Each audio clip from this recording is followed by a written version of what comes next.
Deutéronome 12:13. Moïse parle au peuple comme un papa qui veut protéger ses enfants. Il sait qu'en entrant dans le pays promis, les Israélites verront beaucoup de choses nouvelles.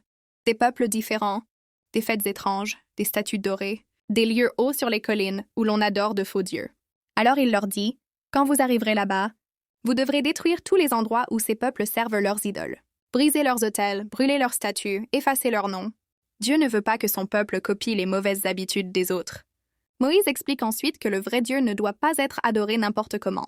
Vous ne ferez pas comme eux. Vous chercherez le lieu que l'Éternel votre Dieu choisira pour y faire demeurer son nom, et c'est là que vous viendrez. Cela veut dire que ce N est pas à l'homme inventer comment adorer Dieu. C'est Dieu qui décide. Il y aura un lieu spécial, plus tard Jérusalem, où le peuple apportera ses offrandes, ses dîmes et ses sacrifices pour remercier Dieu. Moïse insiste sur la joie. Devant Dieu, le peuple ne doit pas être triste ni forcé, mais dans la fête. Là, vous mangerez devant l'Éternel votre Dieu, et vous vous réjouirez, vous et vos familles. Les repas ne sont pas seulement pour se remplir le ventre, mais pour se souvenir que tout vient de Dieu.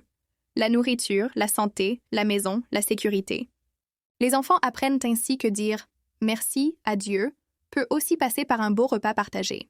Mais Moïse sait qu'il existe un autre danger. Les personnes qui parlent au nom de Dieu, mais qui ne disent pas la vérité.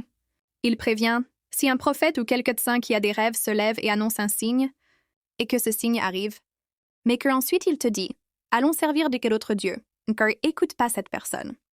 Même si cela paraît impressionnant, si cela éloigne de Dieu, ce n'est pas bon.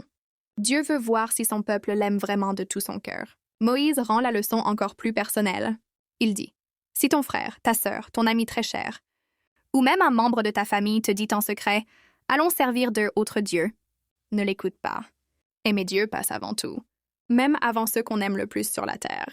Pour un enfant, c'est une grande leçon. Parfois, il faudra dire non à quelqu'un qu'on aime, si cette personne nous pousse à faire ce qui déplaît à Dieu. Enfin, Moïse explique que si une ville entière se met à suivre des idoles, il faudra s'en éloigner. Dieu prend très au sérieux tout ce qui détruit la relation entre lui et son peuple. Mais cette sévérité vient de son grand amour. Il sait que les idoles brisent les cœurs, volant la paix et font oublier la vraie source de la joie. La leçon de cette partie pour les enfants est simple. Dieu est unique, et seul il mérite notre adoration. On ne copie pas les mauvaises habitudes, même si tout le monde le fait. On choisit de rester fidèle à Dieu, même quand des amis proposent le contraire. En vivant ainsi, Israël montrera aux autres peuples qu'il appartient à l'Éternel, le seul vrai Dieu qui aime, protège et sauve.